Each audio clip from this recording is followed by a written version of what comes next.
Hello everyone, my name is Dmitry Vinnik and I'm a developer advocate on the Facebook open source team. Thank you for joining my session today. Today we'll talk about modern web testing and how to go beyond simply using Selenium with your test infrastructure. So let's go.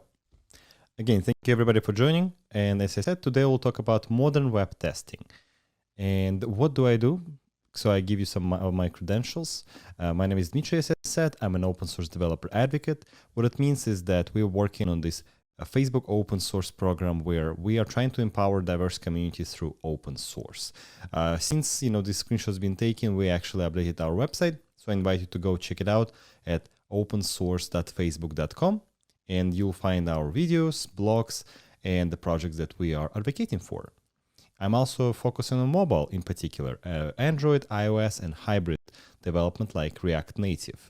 And as I mentioned, some of the projects like Litho that helps you to build declarative UI frameworks, Fresco, and Flipper for debugging on mobile applications. But less about that and more about open source.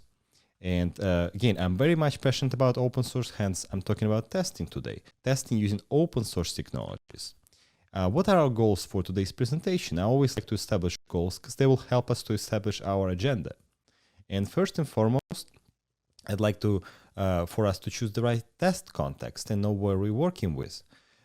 Then we need to choose right level of testing. As I'll introduce you, hopefully you already know of test pyramid and how to actually apply it to web context. And last but not least is choosing the right end-to-end test approach, because that will be the most valuable, I hope, takeaway from this presentation is how to do end-to-end testing that satisfies your developers' needs, whether you're using Django for development or anything else. We will try to take an approach of an end user, regardless of what you are using in the back end or even front end. Alrighty, so let's get to a bit more details for this presentation. And how do we usually test? That's an important question to ask. So we're all on the same page here. As I mentioned before, the test pyramid is usually the very good guidance and what people are introduced to when we are talking about testing. First level, the lowest level and the widest of them all, meaning it's supposed to have the most number of tests, unit tests. They are just testing a single function, a single unit of work. They are the cheapest to write and maintain, the fastest, but they give you the lowest level of confidence in your overall application, the system level. Then the integration tests take place. This is where you test multiple functions in play, multiple components, how they interact with one another. And last but not least is end-to-end test, going through the user scenario, your end user scenario that they will go through while using your application. And they are usually the most expensive ones, the slowest, but they give you the highest level of confidence. Hence, you're supposed to use very few of them compared to other levels. But how do we usually test web? Real test pyramids, I like the test pyramid as I just showed you, in ideal scenario. Reality is very much different. What people usually end up using is ice cream cone pattern, hourglass, or cupcake. So, ice cream cone. The ice cream cone, it's basically inverted pyramid where you actually have the fewest number of unit tests, then you have service or integration tests, more of those, and a large suite of end-to-end tests. I actually worked with the companies before where this would be the reality, and that's usually the reality for many. And on top of this cone, you would have manual testing, which again is not very much scalable for large teams and large applications. Hourglass is similar. Again, you have actually lots of unit tests, lots of UI tests, but very few service tests. We can argue whether it's good or bad, but that's reality for many. And the cupcake is very much like the ice cone. Again, it's very much like an inverted pyramid. You have fewer unit tests, more integration tests, lots of automation UI tests, and a massive number of manual testing. Again, it's very much like the ice cream cone. But the idea is it's an inverted pyramid, meaning that the pyramid that we all like to talk about is not the reality for most. So we need to change that. We need to change these anti-patterns that some people would call it. I call it a reality, but I always like to hope for the best and advise us to change that. And the way to change it is first to actually test something. And what is that something? Throughout today's presentation, we'll have this simple app To-Do app that usually people use for lots of different UI frameworks. You can find an example of To-Do with Angular, with React, with Svelte, any number of projects, any number of frameworks. And this is a good app for us to test. It's basically you adding the To-Do, you check mark it, you delete it, you filter items by completed or active, etc. So back to testing. Now I introduce you what we're gonna test throughout today, and now let's actually see what we're gonna do. There are a couple of scenarios I want to introduce here and go through for today's presentation. The first case would be, imagine if you have a backend using Java, and for many testing would be Java. In case of Python, some people use Python in the backend, they will also use Python for testing. I would say that there is a problem with this approach where you try to match within the backend for actual testing, for the language that you use for testing. Because ultimately, for web apps, you're seeing it from the end user perspective. Even if you're writing end-to-end tests, even if you're writing unit tests, it doesn't matter. You don't have to match your backend with a testing code. And so that's why I'm suggesting us to move away from being bound to whatever is in the backend and just go away from it and rather focus on hybrid model, domain-driven development, and user-centric testing. When I'm saying these words, what I mean by hybrid model is that many companies in the past couple of years, they went through transformation where they used to have testers as a separate team from developers. So developers would write some production code, they would throw it at testers, testers will test it, give the feedback back to developers, and there will be like a fairly massive feedback loop, fairly slow one. And companies been trying to avoid that, and they called everybody now software engineer and using this hybrid model where developers are the ones who test and testers are the ones who develop. So there is no separation anymore. It means that you are trying to use the software engineering principles even with the test infrastructure, but you are emphasizing the test expertise that testers bring. So it's not just the fact that testers don't do anything and developers just do the important work. No, both parts can actually bring something important to the table, and we need to find best of both worlds. This is what hybrid model is. And by again going away from a backend testing and just focusing again on the end user, this is why hybrid model is so important. This is domain-driven development principle that plays a role here as well. Domain-driven design, one of the main ideas there is ubiquitous language. You're trying to speak the same language with your developers as you would with your end users. When a user talks about an account and in the backend you call it user.java or something else, there's this misalignment, there is that miscommunication that happens. You want to actually match what your end user would care, because nobody cares what kind of great pattern you use at the backend. Ultimately, it all ends up of what your customer gets. So customer is what we care about really here, and we're trying to speak the same language as they. That's why instead of backend testing, we do front-end testing even in the lowest levels. Because context matters. You don't want to do this context switching of how you test internally when you talk to the user. And again, it's all about keeping it user-centric, and I've been repeating that over and over again throughout this couple of slides. If you're still not convinced why I'm saying that making sure that you match your backend language with your testing language, modern web testing focus on the web, it brings up the power of JavaScript. And I'll be emphasizing that regardless of what you have in a backend, throughout your application, throughout the pyramid, unit, integration, and end-to-end, you can use JavaScript, because that's what web is, for many of us, is based on. It can be PHP, it can be something else, it can be Hack, but really JavaScript for majority of the web outside of like WordPress and such. And that's what I will be focusing on today. When it comes to power of JavaScript, I'll talk about assertion libraries, process libraries, and enterprise libraries. So assertion libraries, things like Jest, Jasmine, process libraries, it's behavior-driven development libraries like Cucumber, and enterprise libraries like Applitools for testing. It help us with visual testing. And speaking the language of the web, JavaScript, in particular, I'll talk about Node.js. So when it comes to Node.js, it's isomorphic. It basically helps you to write code for server-side and the front end for the UI. then it's fairly flexible, obviously, and it's customizable. And it all comes down to the power of NPM Manager as well. You have packages, so you can basically reuse something that other people built and simply import those packages and use them, whether it's for testing or development code. But going back to the pyramid, web test pyramid, it's very much the same as any other pyramid would be. It's with unit test, low cost, high speed, and still quite a low level of confidence in the overall app. But for the unit testing, for the web unit testing, we'll use Jasmine for an example to showcase how it can be done for your app.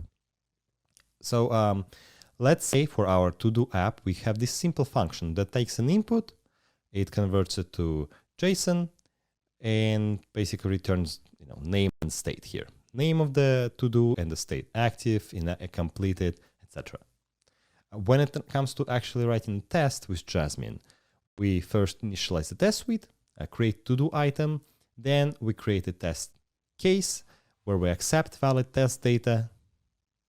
We initialize the to-do item here. We basically pass some data to test, some data that we know of, brainstorm ideas, and the state is incomplete. And we do simple validation. We make sure the name matches what we expected after the app processes, after the function, in this case, processes it. That's what the unit test is. You're testing a single function, create to-do item. And Jasmine lets you do that. And I didn't care how that function is processed on the back end, what kind of services are being invoked, with what kind of language you have at the back end. Ultimately, your end user wouldn't call the service directly. Your user would call this function on the front end, on the JavaScript side. And that's what I'm going to test here. If I go up the level of the pyramid, in integration test, in the web context, I would use Jest, amazing framework. It's a test framework. They have so many things there. I'll give you one particular thing called snapshot testing with Jest. It's a Facebook open source project, by the way. So imagine you have this React component. That's kind of an old pattern of writing it, but imagine that we do. We have this create to-do function, a create to-do component, I would say, that has a render function that returns you a button. And it generates a certain action on click and has the label create. And it also has some sort of styling attached to it. I know people usually don't combine component and styling, but this is for simplicity reasons, just to show you visually what the component might look like, in case you've never seen React before, which is totally fine. And let's say if I were to test with Jest, I would create a test suite. I would say create a to-do button is what I'm trying to test here. I render a component. Basically, I load it, I initialize it, and I call it, by what it is, create to-do. And I convert it to JSON, and I save it as we call a snapshot. What snapshot is basically this piece of code. It renders the component, it renders everything in that component as the web would see it. The function, you can see it's undefined because it's in isolation here. Name, the class names, and styles. And if there was anything to be changed to this component, we would catch this after we validate these snapshots. So to reflect on these two levels of the pyramid that we just looked at, every step has only one focus, and it's developers. Even though I kept saying that user-centric testing is important, I keep talking about those lower levels of testing, and their focus is still on developers. Good for some tests, this kind of focus, but not for end-to-end tests. For end-to-end tests, we still very much care about our users. And when it comes to end-to-end tests, just to remind, they are the highest cost, lowest speed, but they give you the highest confidence level. And all these kind of 3 points have to be kept in mind throughout your writing tests. So to shift focus from developers towards your users is what we need to do when we are writing these end-to-end tests. So it might sound great to do this shift of the focus, but how do we actually do that? So end-to-end task testing is what we need to do. User-centric testing. It means that instead of interactions, we do tasks. We focus on tasks in hand. You do not care about, for instance, we have a workflow of the user logging in. You don't want to describe your test as user types in, sends keys in for the username, for the password, a user presses the button to submit this form. You don't want that language to be used when you're writing your tests. Instead, user enters username, user enters the password, user presses OK button. You do not go deep into like send keys if you talk Selenium. You don't focus on individual interactions, you focus on the task at hand. Instead of, if you're talking about particularly writing code, writing test code, instead of page object model, we're using something called screenplay model, screenplay pattern, where really it's how you write, how you speak, how you name your functions, what matters. So, but back to our apps. End-to-end testing is a common way to do. What's the common way to do end-to-end? Obviously, it's Selenium WebDriver. It's at this point is a de facto end-to-end tool, great tool. It's basically a testing standard at this point, and it's generic, meaning it can be fit for most use cases, I would say. And more importantly, it shows you, it has quite a high integration with plenty of other open source projects, plugins, weights, objects, etc. So it has a great community behind it. It's an open source project. So Selenium WebDriver, what it actually looks like behind the scene doesn't really matter to us as much, but ultimately what we care about, it has different bindings for different programming language. So what you'd like to use, you can use. But again, I want to go away from matching your backend with your front-end testing. And also it has drivers for, Internet Explorers, Firefox, and whatever you'd like.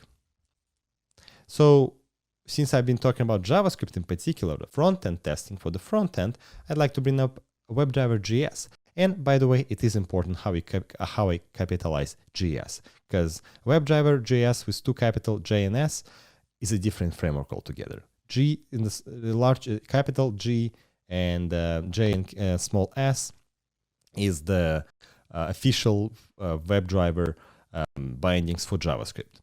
So Selenium WebDriver.js, it's a still de facto end-to-end tool, still a testing standard, still generic, and has a great integration with the open source community.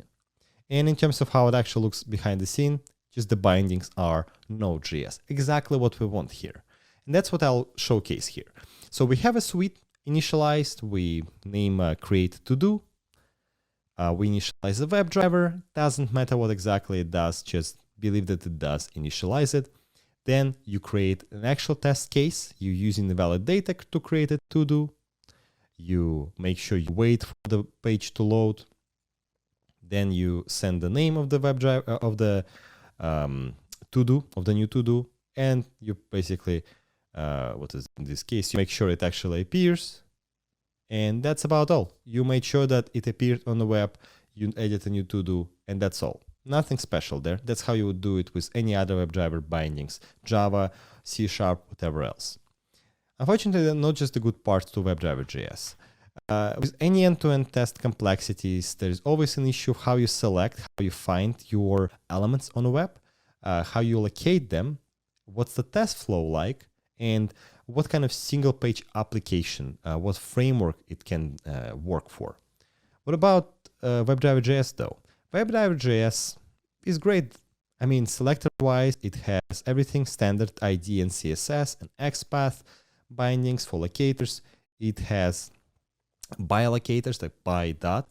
For test flows, it used to have something called Promise Manager. Because Node.js by default is async, you wouldn't want to have your tester or your developers worry about managing this asynchrony. And so the Promise Manager allowed you to write this kind of sequential code before, but we've since removed it, and now it's await and async.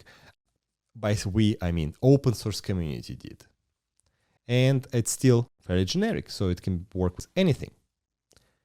But still, it looks limited though. I mean, the by selectors are great, ID, CSS selectors are nice.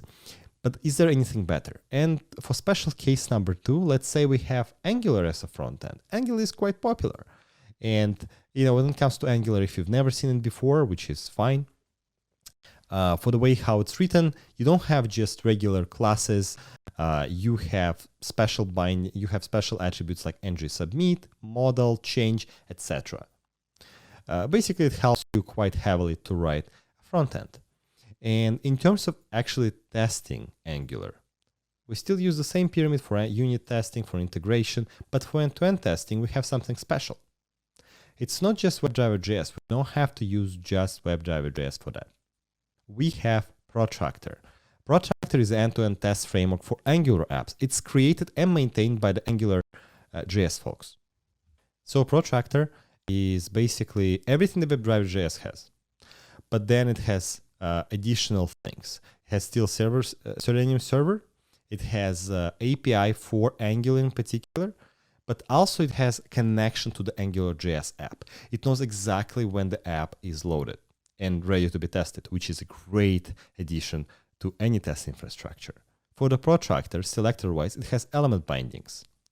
It has by repeaters. In terms of the test flow, it knows, as I said, exactly when the app is ready. You don't have to wait for a particular element to appear in order to test, which is a great help. And it's built intentionally built for Angular. In terms of tests, similar tests create to do, validate data, you load the browser for a particular URL, you find element by model, you send keys, and you make sure it appears. You can see that how much less code I had to write, but I did ultimately the same thing. And I didn't have to wait for the app to load. All of that is handled for me. But Angular is great, but there are so many other UI frameworks. Obviously, there is React, there is Vue, there is Ember, Backbone, Svelte, and many others. I think there are more UI frameworks that I can ever count. But let's say we were to use Protractor with React. You technically can. You can remove this ignore synchronization property, it's called. Basically, it doesn't wait for Angular app to load, because it won't ever load with React, right? But still, it's kind of silly. You're trying to fit one thing into another that wasn't built for it. Really, you know, I would say non-Selenium UI test frameworks is the next thing to try, other than general WebDriver for JavaScript. And in here, I'd like to showcase two things: Test Cafe and Cypress.io. So what have we learned so far, though? Patterns matter the most when it comes to testing.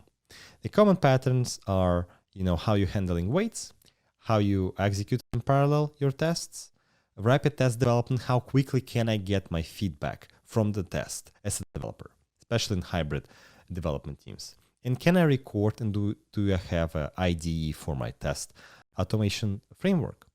In terms of Test Cafe, it handles waits pretty well. It does allow you to parallel execute your tests. It has a great feedback loop. It gives you feedback fairly quickly, and it has a recorder and IDE for you to try.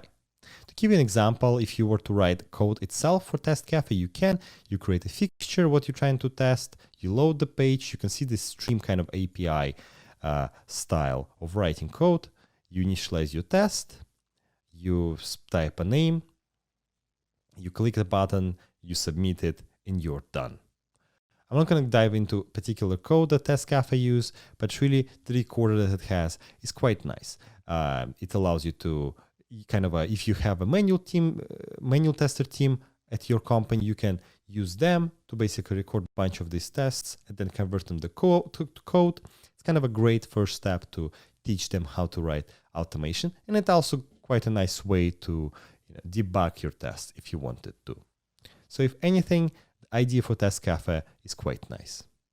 But Cypress.io is actually getting more traction online lately. And the same thing, it handles waits very well.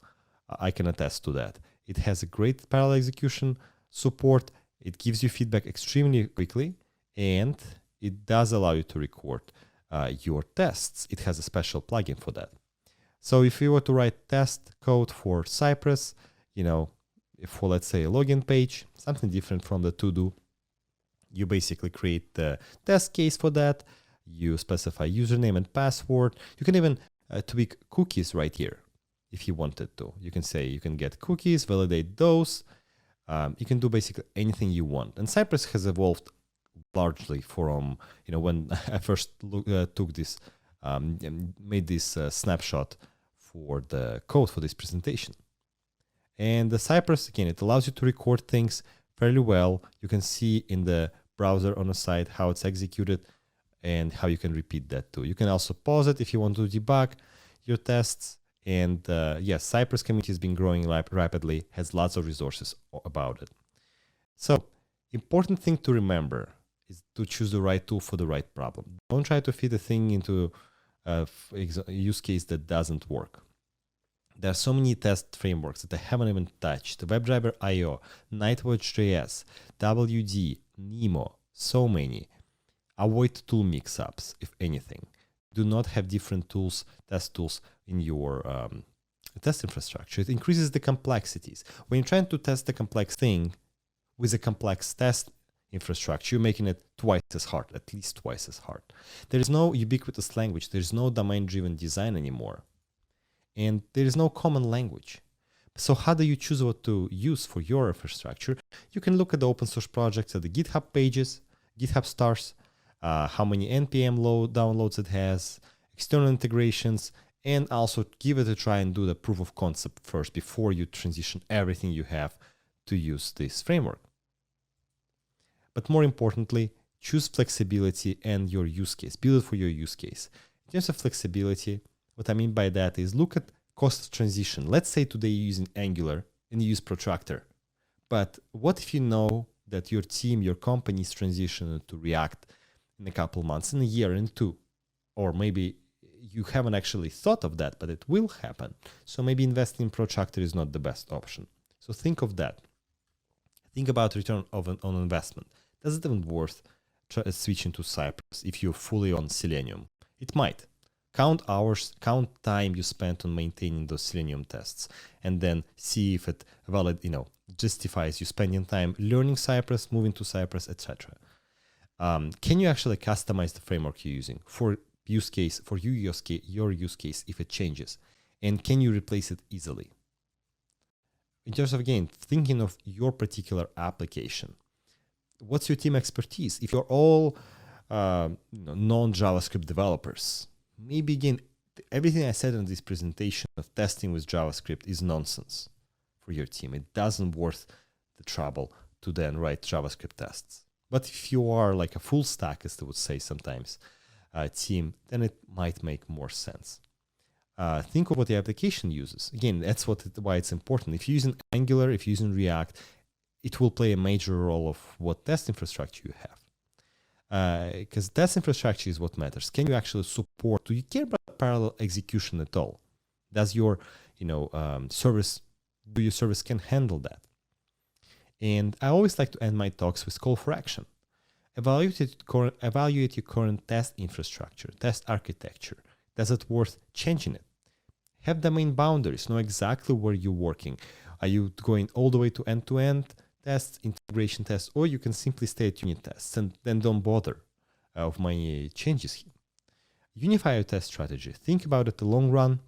And again, don't have the shifts between we have end-to-end tests with one framework, UI, unit test with another, and integration we use some old-fashioned language for that. So think about that as well. Have it as few hoops you have to jump through when you're testing and debugging those tests as possible. Think of onboarding someone new for your test infrastructure, and it gives you kind of a good perspective. But experiment first. Don't just convince your team to switch before you do the proof of concept. Give it a try first and then see if it works. So thank you so much. Unfortunately, we can't do Q&A over the internet here, but if you want to contact me, please do on my Twitter, my blog, website, LinkedIn, or directly email me. Thank you for your time, and I'd like to see you in the next DjangoCon. Thank you.